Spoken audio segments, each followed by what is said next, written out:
말씀을 낼 수 있게 되었습니다. 참으로 감사합니다. 하나님의 말씀을 함께 읽겠습니다.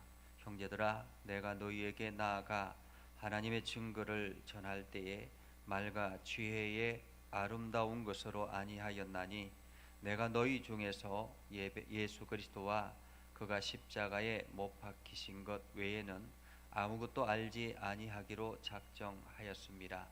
내가 너희 가운데 거할 때에 약하고 두려워하고 심히 떨었노라. 내 말과 내 전도함이 설득력 있는 지혜의 말로 하지 아니하고 다만 성령의 나타나심과 능력으로 하여 너희 믿음이 사람의 지혜에 있지 아니하고 다만 하나님의 능력에 있게 하려 하였노라. 아멘. 오늘도 하나님의 은혜가 여러분에게 가득하기를 바랍니다. 여러분들이 하는 모든 일들이 하나님의 능력 안에서 온전히 이루어질 수 있기를 주님의 이름으로 축복합니다. 오늘은 우리가 고린도 전서를 살펴보려고 합니다. 고린도 전서를 알려면은 그때 당시에 고린도시가 어떠한 곳인가, 고린도라는 도시가 어떤 곳인가 하는 것을 알아야 되고, 그리고 고린도 교회가 어떻게 세워졌는가 하는 것을 아는 것이 필요합니다. 우리는 그냥 성경을 읽지만은 그 성경에는 반드시 기록된 배경이 있다라는 것을 우리가 이해를 해야 되죠. 자, 그렇다면 고린도시는 어떤 곳인가? 고린도라는 도시는 어떤 곳인가? 라는 것입니다. 고린도라는 도시는 그리스의 고대 도시입니다. 그리스라는 지금의 지중해의 터키와 그리고 이탈리아 로마의 그 중간 지점에 있는 곳이 그리스인데요. 에게 그 주변에 있는 그곳인데, 이 그리스는 고대 도시입니다. 그리스의 고대 도시가 바로 고린도라는 도시죠. 고린도는 그리스 본토와 그리고 펠로폰네소스를 연결하는 것으로 에게해와 아드리아해 사이의 좁은 지역을 위치한 아주 좋은 항구 도시입니다. 아주 이게 유명한 항구 도시이죠. 그렇기 때문에 상업이 아주 발달해 있는 그런 도시입니다. 선박들은 헬라의 남단을 돌아가는 것을 굉장히 위험하다고 생각을 했기 때문에 그 위험스러운 항로를 피해서 이 고린도 지역의 좁은 비좁음에도 불구하고 이 지역을 가로질러서 가게 되었습니다. 따라서 이 고린도 지역은 여러 민족이 모여 사는 그러한 도시라고 볼 수 있습니다. 그리고 이 도시 안에는 2만 명이 수용할 수 있는 야외 극장이 있었습니다. 운동 경기는 그리스, 로마, 동양 사람들까지 참석할 수 있는 올림픽 경기 다음으로 유명한 곳이었다고 합니다. 그리고 1000명 정도의 매춘부들이 있는 유명한 아프로디테 여신전도 여기에 있었습니다. 그러니까 이 여신전 앞에 그 여신전을 섬기고 있는 그러한 매춘부가 1000명 정도 있었다고 합니다. 그래서 수많은 남성들이 이곳에 와서 매춘을 하고 그렇게 하는 곳이었습니다. 고린도의 도덕적인 타락상은 헬라어로 코린티아치마이라고 그렇게 불렀다고 합니다. 다시 말하면 이것을 문자 그대로 뜻을 표현한다면 고린도처럼 행하다, 이런 말이라고 합니다. 고린도처럼 행하다. 그러니까 이 고린도처럼 행하다라는 말은 매춘 행위를 행하다, 이런 의미를 담고 있다고 합니다. 그러니까 그것만 보아도 얼마나 고린도 지역이 이 매춘으로 성적으로 문란했는가 하는 것을 알 수가 있죠.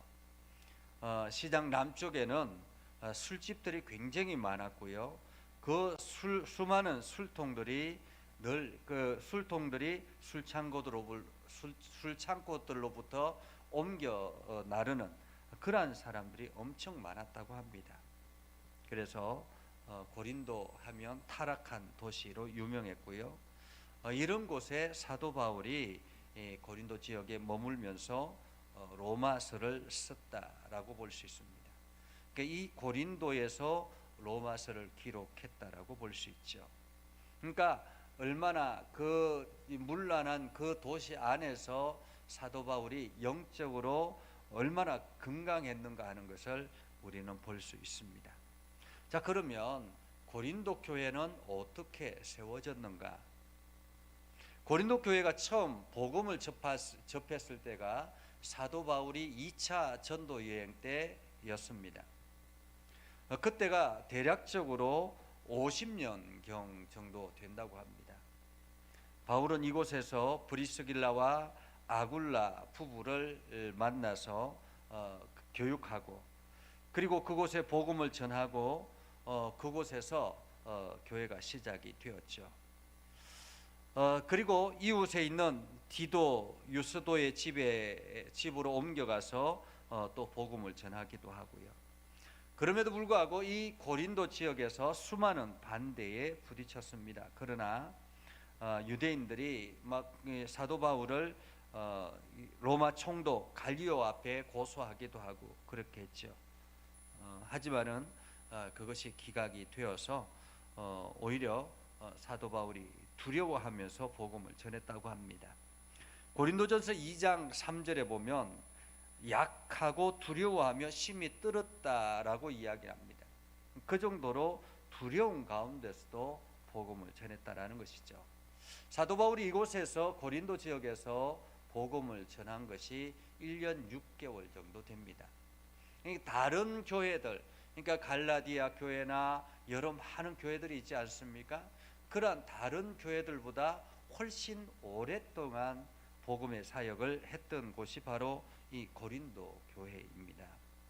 바울은 고린도를 떠나고 난 다음에 지금은 유실되어서 없어졌지만은 편지 한 통을 고린도에 보내죠. 그래서 지금 고린도 교회가 어떠한가 하는 것, 그러니까 성도들 간에 불만이 커져간다라는 소식을 듣고 그 편지를 통해서 성도들이 오히려 불만이 더 커져간다라는 소식을 듣고 고린도 전서를 쓰지 않으면 안 되는 그러한 상황이었다고 볼 수 있습니다. 오늘 고린도 전서는 이 고린도 교회의 문제들, 그 문제들을 통해서 교회 안에 어떤 일들이 일어나는가, 그것에 대해서 하나하나 설명하고 나아가는 그러한 곳이라고 볼 수 있습니다. 고린도 교회의 배경은 대략적으로 고린도 교회가 세워진 것은 50년에서 55년경으로 본다고 합니다.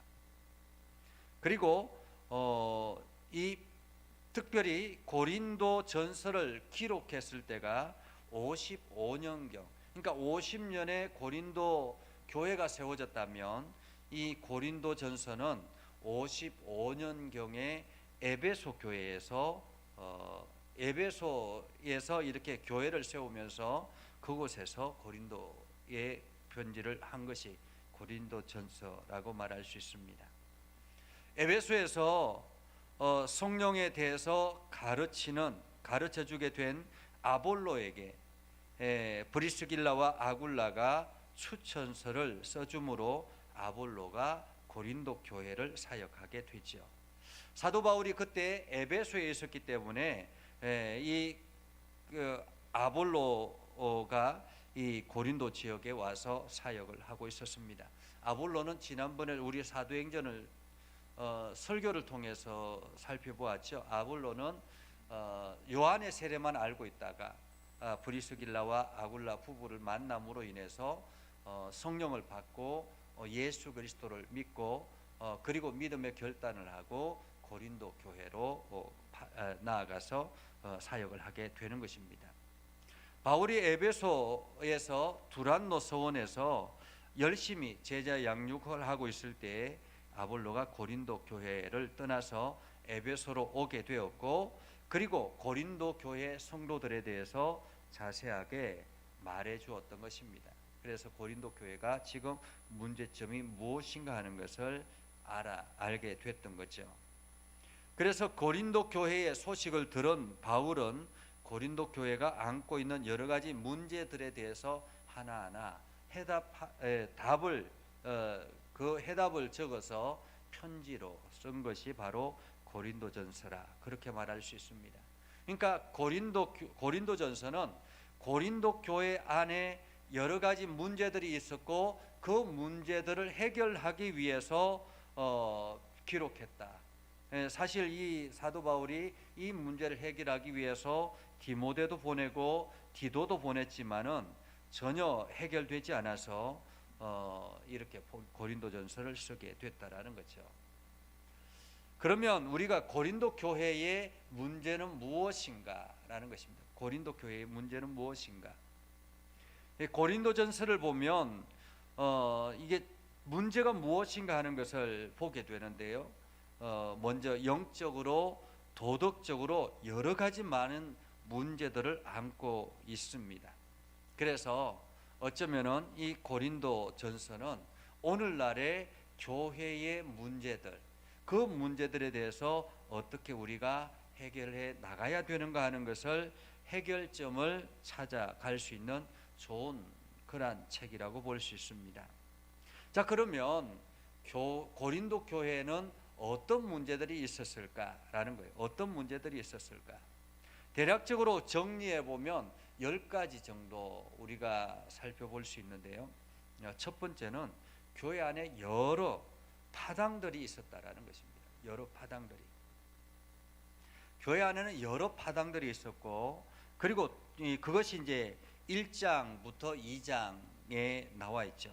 1장부터 2장에 교회 안에 여러 파당들이 있는 것. 그리고 고린도 교회가 가진 문제 중에 하나가 또 십자가의 도에 대해서 오해하고 있었다라는 것입니다. 십자가의 도가 무엇인가? 예수 그리스도께서 십자가의 길을 걸어간 그것이 무엇인가, 어떤 의미인가 하는 것을 알지 못했다라는 것입니다. 오해하고 있었다라는 말이죠. 세 번째는 성령의 계시에 대해서 너무 무지했다라는 것입니다. 성령의 인도하심, 성령의 말씀하심, 이런 것에 대해서 너무 무지했다라는 것, 그것이 바로 2장에 나오는 내용입니다. 그리고 네 번째는 근친상간의 문제들이 고린도 교회 안에 굉장히 많이 있었다라는 것입니다. 근친상간의 문제, 엄난의 문제라고 말할 수가 있죠. 그리고 다섯 번째는 법정에 대해서 너무 불신하고, 그래서 끊임없이 이게 교회 안에 교회 안에 교회법에 대해서 너무 불신하고, 그래서 세상 법정으로 나아가서 끊임없이 송사하는 이러한 문제가 있었다라는 것입니다. 6장에 나오는 내용이죠. 그리고 너무 도덕적으로 태만했다라는 것이고요. 일곱 번째가 결혼 문제와 이혼에 대해서 심각한 문제를 안고 있었다라는 것입니다. 여덟 번째는 우상의 제물에 대해서 문제를 안고 있었고요. 아홉 번째는 예배에 대해서 여러 가지 많은 어려움들이 있었다라는 것입니다. 그리고 마지막으로 부활에 대한 이해가 너무 없었다. 부활에 대해서 너무 몰랐다라는 거죠.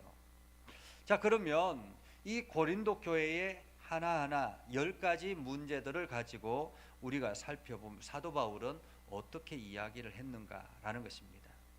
첫 번째는 무엇이라고 그랬습니까? 교회 안에 여러 분열들이 있었다, 그 파당들이 있었다라고 이야기를 했죠. 한마디로 고린도 교회 안에 사도 바울이 그곳에 복음을 전하고, 그리고 또 그때 당시에 지금도 마찬가지로 모든 교회의 리더로 베드로를 생각했습니다. 이게 베드로 하면 예수님의 수제자 이렇게 이야기하잖아요.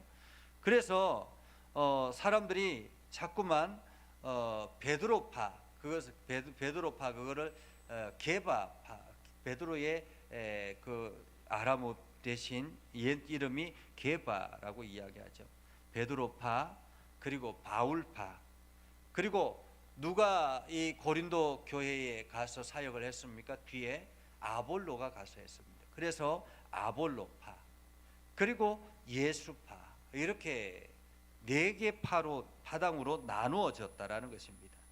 그래서 우리는 아볼로파다, 우리는 게바파다, 우리는 바울파다, 우리는 예수 그리스도의 파다, 이렇게 이야기를 했다라는 것입니다. 그것에 대해서 오늘 사도 바울은 뭐라고 이야기하느냐면 그리스도께서 어떻게 이렇게 나누었느냐라는 것입니다. 사도 바울 자신도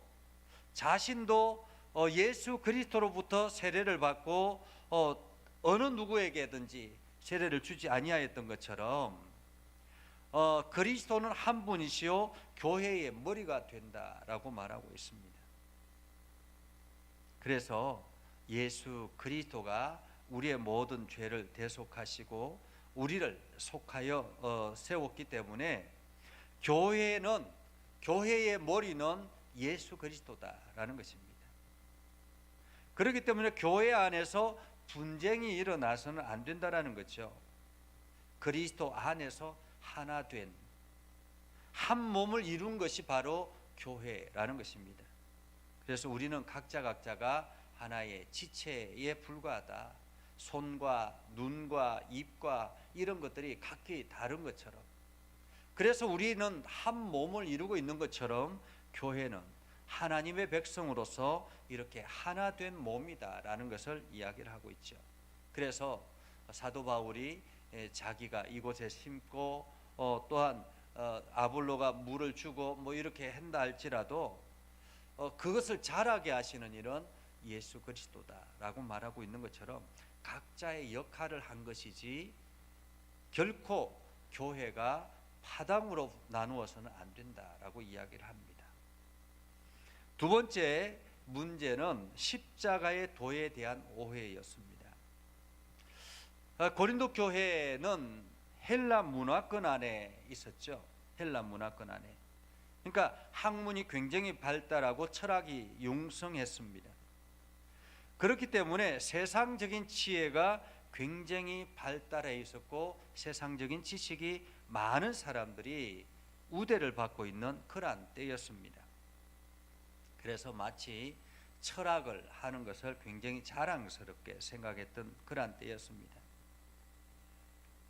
오늘 그래서 이 세상적인 지혜와 세상적인 지식을 가지고 교회를 설명하려고 하니까 얼마나 문제가 많겠습니까? 세상적인 지식으로 예수 그리스도의 십자가를 어떻게 설명할 수 있겠느냐라는 것입니다. 교회의 사랑 이런 것들을 세상적인 측면에서 어떻게 설명하겠습니까? 그래서 사도 바울은 세상 지혜가 하나님의 지혜와 전혀 하나님의 지혜를 따르지 못한다고 이야기합니다. 유대인들은 표적을 구하지만은 이것 역시 하나님의 지혜에 미치지 못한다라고 말하죠.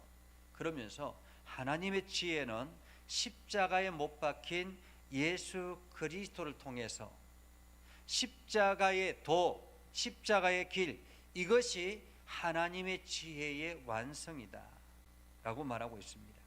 그러니까 십자가를 통해서 우리가 인류가 구원의 백성이 되었다라는 것. 그래서 모든 사람들이 죄 가운데 거했지만은 십자가의 도를 통해서 우리가 하나님의 백성으로서 길을 열게 되었다라는 것. 이것이 바로 하나님의 능력이요 하나님의 지혜다라고 말하고 있는 것입니다. 그래서 십자가의 도 안에 참 자유가 있고 평화가 있는 것입니다. 교회의 분열은 결국 하나님의 지혜인 십자가의 도를 드러내지 않기 때문에 일어나는 일이다라는 것입니다. 세상의 지혜가 교회 안에 가득하게 되면 교회는 분란이 일어나고 분쟁이 일어나고 세상의 지식으로 교회를 운영하려고 하면 교회는 문제 덩어리가 되는 것입니다. 교회는 하나님의 도, 십자가의 길, 십자가의 도가 이 교회 안에 하나가 될 때, 그때에 교회가 완성이 된다라는 거죠. 세 번째 문제는 성령의 계시에 대한 무지였습니다. 사람들의 어떤 사정은 사람들 속에 있는, 나의 사정은 나 위에는 알 수가 없지 않습니까? 마찬가지 하나님의 사정도 하나님의 영 외에는 알 수가 없는 것입니다. 그런데 사람이 마치 하나님의 영을, 하나님의 마음을 알고 있는 것처럼 이해해서는 안 되는 거죠. 우리가 남에 대해서 이야기를 하고 판단하는 경우들이 많이 있습니다. 그러면서 남에 대해서 섣부른 판단을 해가지고 정죄하고 심판하는 경우들이 많이 있죠. 오늘 새벽에도 우리가 하나님의 말씀을 나누었던 것처럼 예수님께서 산상수훈을 통해서 우리들에게 말씀하시는 것은 너희가 판단을 받지 않으려거든 남을 판단하지 말라라고 이야기하지 않습니까? 남에 대해서 우리가 잘 알 수가 없습니다. 속사정을 잘 알 수 없습니다. 우리가 보기에는 왜 저 사람이 저렇게 행동해, 저 사람 참 잘못했다라고 이야기하지만은 정작 그 사람의 내면이라든지 그 사람의 고민이라든지 이런 것들을 보면 나중에 이해되는 경우들이 가끔씩 있습니다. 교회는 하나님의 지혜를 얻는 것이 필요합니다. 그 하나님의 지혜는 누구를 통해서 얻어질 수 있습니까? 바로 성령의 계시를 통해서, 성령을 통해서. 그래서 사도 바울은 육에 속한 사람은 하나님의 성령의 일을 알지 못한다라고 오늘 사도 바울은 이야기를 하고 있죠. 그러면서 이런 일은 영적으로 분별해야 한다라고 말합니다. 그래서 고린도 교회의 교인들은 아직 하나님의 영에 속해 있는 것이 아니라 자꾸만 육에 속해 있는 사람으로서 육적인 관계에서 육적으로 무언가를 해결하려고 하고 문제를 해결하려고 하다 보니까 더 미혹에 빠지게 되고 미궁에 빠지게 되는 것이다 라는 것입니다. 그래서 그리스도인은 그리스도의 마음을 가져야 된다라고 말합니다.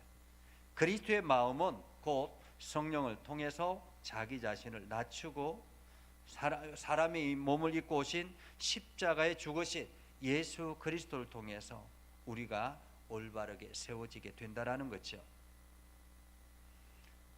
네 번째는 근친상간의 문제입니다. 고린도 안에는 음란의 문제가, 음행의 문제가 굉장히 심각했다라고 이야기하죠.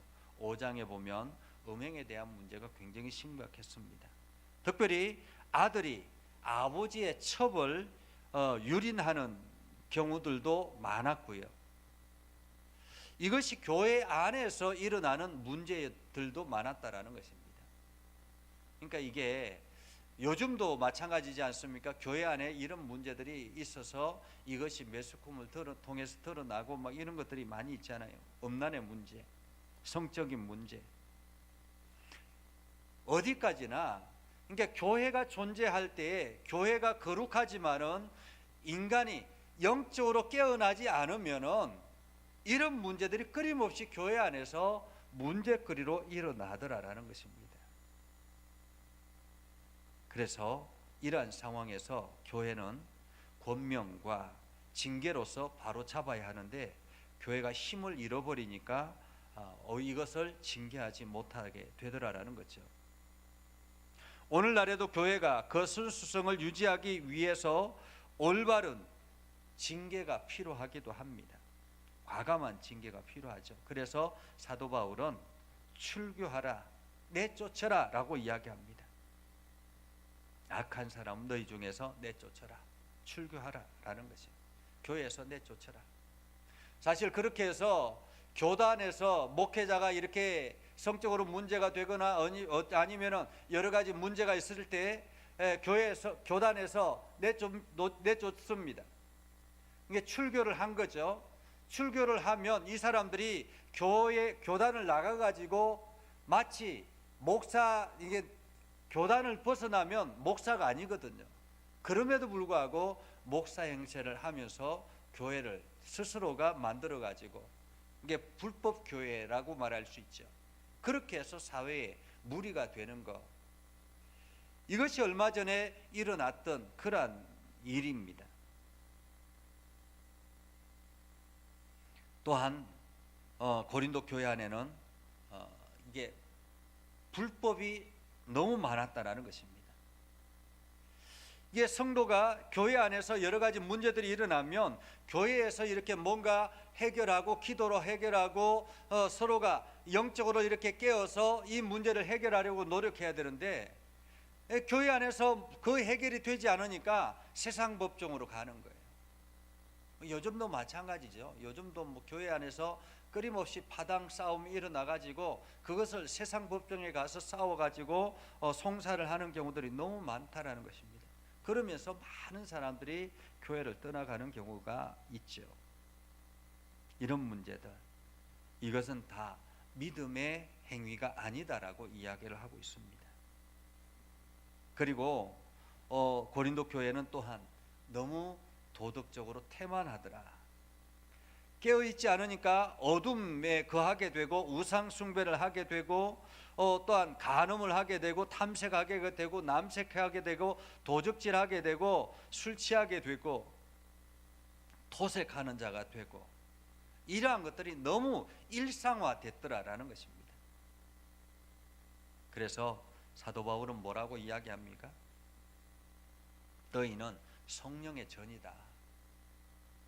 너희는 성령의 전이다. 그렇기 때문에 예수 그리스도께서 값없이 너희들에게 자기 자신을 주시고 너희를 하나님께서 사셨는데 너희가 이렇게 살아서 되겠느냐? 너희는 성령의 전인데, 그렇게 말하고 있습니다.